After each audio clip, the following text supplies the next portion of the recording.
Sa isang post-apocalyptic na mundo, si Juliet ay nagmamaneho sa isang tigang na lupain habang siya ay naghahanap ng anumang bagay na makakatulong sa kanya na mabuhay. Nang makakita siya ng ilang mga abandonadong sasakyan, siniyasat niya ang bawat sulok at sinuri pa ang mga tangke ng gas, ngunit sa kasamaang palad, walang kapaki-pakinabang. Matapos tumingin sa dagat saglit, nagpatuloy siya sa pagmamaneho at kalaunan ay huminto sa isang gasolinahan. Habang may hawak na baril, tiningnan niya ang lahat ng mga istante para sa anumang pagkain ngunit wala ring pakinabang. Biglang niyanig ang kisame at maririnig ang ungol ng halimaw na kilala bilang Reaper na nagmumula sa itaas na palapag, kaya agad na umalis si Juliet. Habang nagmamaneho, nakipag-ugnayan siya sa kanyang kaibigan na si Harry, na bahagi ng kanyang survivor group. Ipinaalam sa kanya ni Juliet na ubos na ang baterya niya at hahanap siya ng shortcut para makabalik sa kanilang base. Makalipas ang ilang sandali, itinigil niya ang sasakyan nang makita niya ang isang abandonadong RV at tumingin ng malapitan at nakita niya ang isang lalaking lubhang sugatan. Habang pinagbabantaan siya ng kanyang baril, hiniling niyang makita ang sugat nito at tinanong kung saan nagpunta ang Reaper na sinagot ng lalaki na ikinulong niya ito sa loob ng RV. Sinabi din niya na may mga lata ng pagkain sa RV bago hiniling sa kanya na wakasan ang kanyang pagdurusa. Ngunit sinabi lang ni Juliet sa kanya na kailangan niyang magtipid ng mga bala kaya dapat niyang buksan ang kanyang sugat para mamatay. Pagkatapos ay pumasok si Juliet sa RV at nakipaglaban sa Reaper na naging sanhi ng matinding pagyanig ng sasakyan habang siya ay nagpupumiglas ngunit sa huli ay napatay ang nilalang sa isang pagbaril. Paglabas niya, patay na ang lalaki. Matapos kunin ang lahat ng mga supply na nahanap niya, bumalik si Juliet sa kalsada at nagmaneho habang tinitingnan ang larawan niya kasama ang isang lalaki. Biglang tinangay ng hangin ang larawan, na naging sanhi ng pagkagambala ni Juliet habang sinusubukan niyang seluhin ito at nauwi sa pagliko ng sasakyan, gumulong ng ilang beses bago tumaob. Si Juliet ay nawalan ng malay at napanaginipan ang kanyang buhay bago ang apocalypse. Sa isang tagulan, bumisita siya sa isang art gallery ngunit hindi niya maintindihan ang mga painting. Pagkatapos ay nilapitan siya ng may-ari ng gallery na si Jack, na siya ring lalaki mula sa larawan. Masasabi niyang hindi siya nakakaintindi ng sining, kaya inamin ni Juliet na pumasok lang siya sa loob para umiwas sa ulan at kumuha ng libreng pagkain. Natawa lang si Jack sa kanya at nakipag-inuman sa kanya habang ipinapaliwanag kung paano malalaman ang kagandahan sa mga painting. Sa kasalukuyan, nagising si Juliet para lang matuklasan na ang kanyang binti ay nabali at nakaipit sa upuan.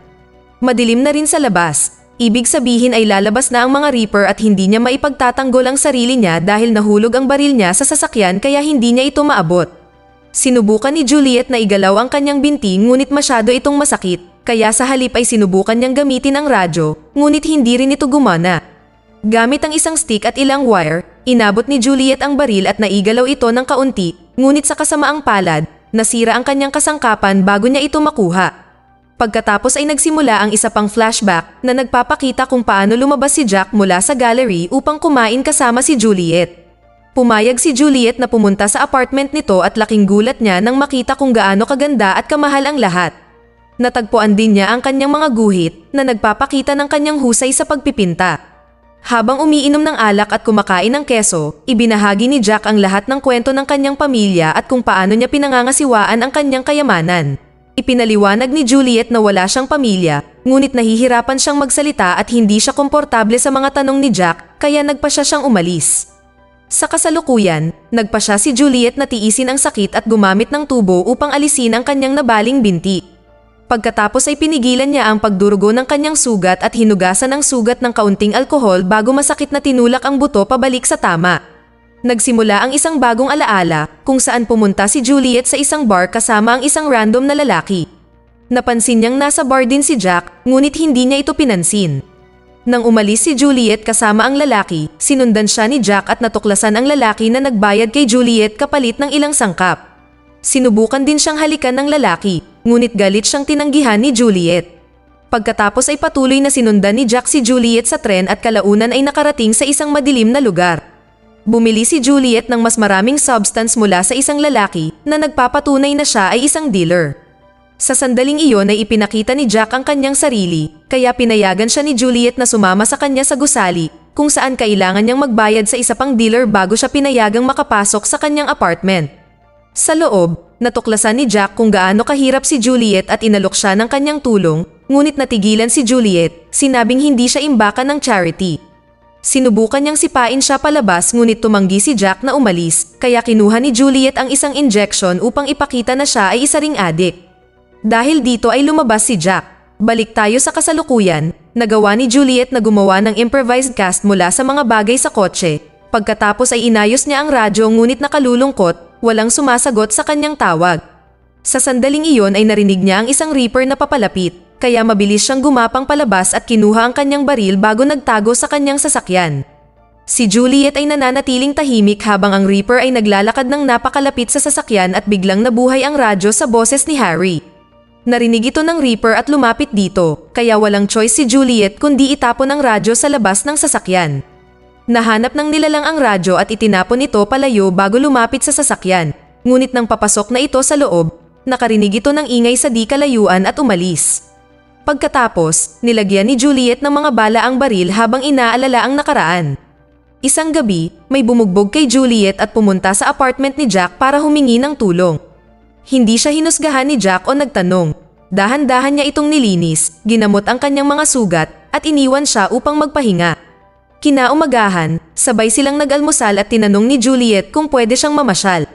Ipinahayag ni Jack na kailangan niya ayusin ang sarili niya, kaya sinubukan umalis ng isang nasaktan na si Juliet, ngunit nakita niyang nakalock ang pinto. Nang sabihin sa kanya ni Jack na hindi niya siya hahayaang lumabas ng hindi malinis, nagalit si Juliet at sinimulang basagin ang mga gamit ni Jack habang siya ay sumisigaw. Naghintay si Jack ng pagkakataon at saka niyakap si Juliet, inaliw ito sa pamamagitan ng halik. Sa kasalukuyan, nakahanap si Juliet ng ilang mga glow stick at itinapon ito sa labas upang makita kung may mga Reaper sa malapit. Wala siyang nakitang nilalang, kaya lumabas siya at kinuha ang radyo. Bigla siyang nakarinig ng kakaibang ingay at yapak, kaya itinapon niya ang mga glow stick sa iba't ibang direksyon hanggang sa makakita siya ng Reaper sa ibabaw ng kanyang sasakyan. Agad naman itong binaril ni Juliet bago nagmamadaling bumalik sa sasakyan, kung saan hinintay niya ang muling pag-atake ng nilalang. Gayunpaman, ginulat siya ng Reaper mula sa likuran sa pamamagitan ng paghila ng takip ng bintana. Sinubukan ng takot na si Juliet na gumalaw ngunit hinawakan ng Reaper ang kanyang binti, kaya gumanti siya sa pamamagitan ng pagpapaandar ng kotse at pagpindot sa accelerator na naging sanhi na masaktan ang nilalang mula sa mga gulong. Tumakas ang Reaper at sinubukan itong barilin ni Juliet, ngunit hindi niya tinamaan. Habang siya ay nakatingin sa labas, ang Reaper ay pumasok sa kabilang bintana at umungol, na ikinagulat ni Juliet kaya napabaril siya. Matapos tumakas ang Reaper, sinubukan ni Juliet na ayusin ang kanyang radyo ngunit nanginginig ang kanyang mga kamay at wala ng alak na magagamit niya para kumalma. Nagsimula ang isa pang flashback na nagpapakita na sina Jack at Juliet ay naging magkasintahan at lumipat sa isang bagong bahay na magkasama. Kinabahan si Juliet sa kanilang paglipat, kaya hinawakan ni Jack ang mukha niya para mapangiti siya. Pagkatapos ay pinasyal niya ito sa bahay at ipinakita ang silid para sa kanilang magiging mga anak na naging dahilan kung bakit hindi makomportable si Juliet. Iniisip din ni Jack kung sasabihin ba niya na mahal niya siya, ngunit sinabi sa kanya ni Juliet na alam na niya. Balik tayo sa kasalukuyan, inayos ni Juliet ang radyo at nakipag-ugnayan kay Harry, bagamat hindi niya ito naririnig ng mabuti. Sinabi niya sa kanya kung ano ang nangyari at humingi ng tulong, ngunit pagkatapos sabihin ni Harry ang bagay tungkol sa isang beacon, nawala ang koneksyon. Ginalugad ni Juliet ang kotse at nakakita ng isang kahon na may beacon, kaya kailangan niyang basahin ang manual para ma-activate ito. Habang nagtatrabaho siya, iniisip niya ang araw na nalaman niyang buntis siya.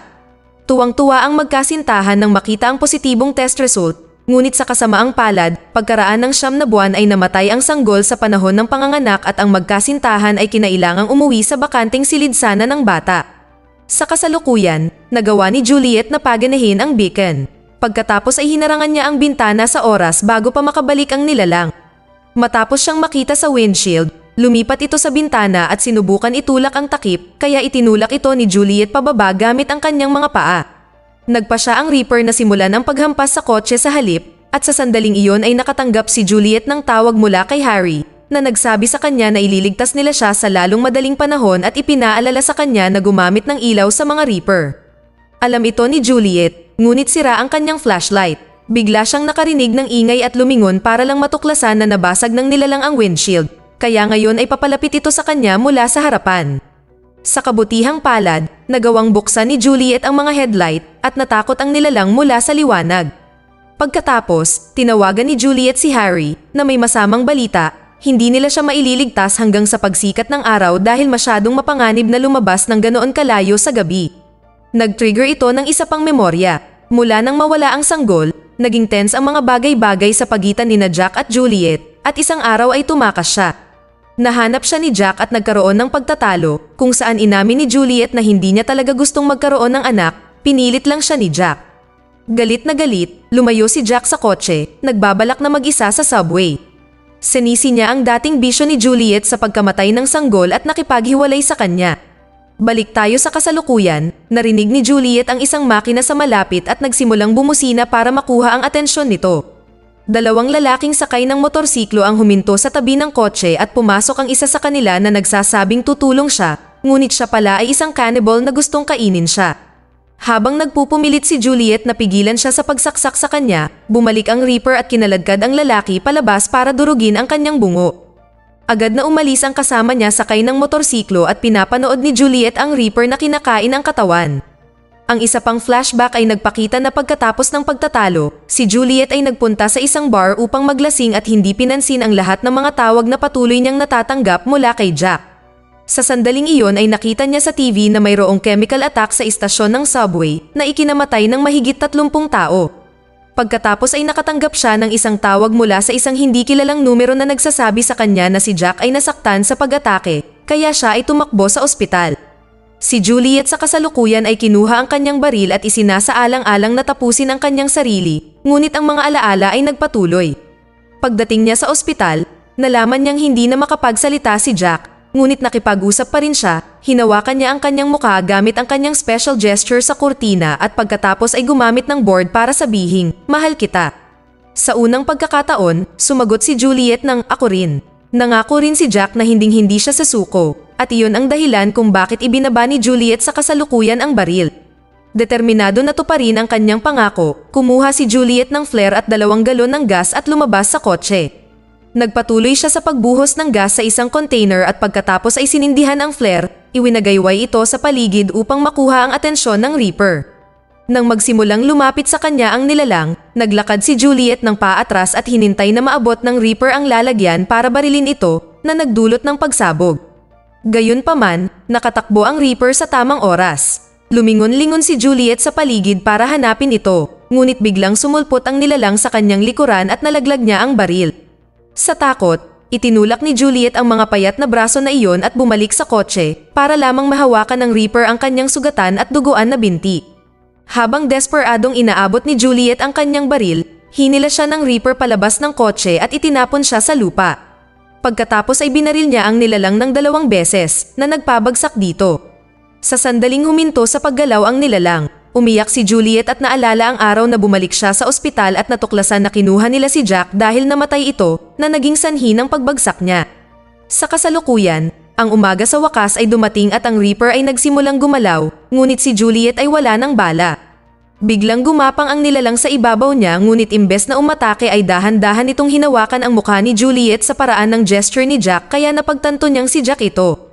Nag-trigger ito ng alaala tungkol sa araw na nagkakilala sila, nagsalita si Jack tungkol sa kung paano pinagtatagpo ng kapalaran ang bawat tao at para patunayan ang kanyang sinasabi, isinara niya ang gallery para umalis kasama niya. Sa kasalukuyan, niyakap ni Juliet si Jack habang sa wakas ay sinabi sa kanya na mahal niya siya. Pagkatapos maglagay ng bagong bala sa baril, pinagdikit nila ang kanilang mga ulo upang wakasan ang mga bagay-bagay at magkasamang pumunta sa kabilang buhay. Dito na nagtatapos ang kwento. Sana ay nagustuhan nyo. Mag-subscribe na kung hindi ka pa nakasubscribe. Pindutin na rin ang notification bell at like button upang matulungan ang channel, and leave a comment down below. And as always, thank you for watching.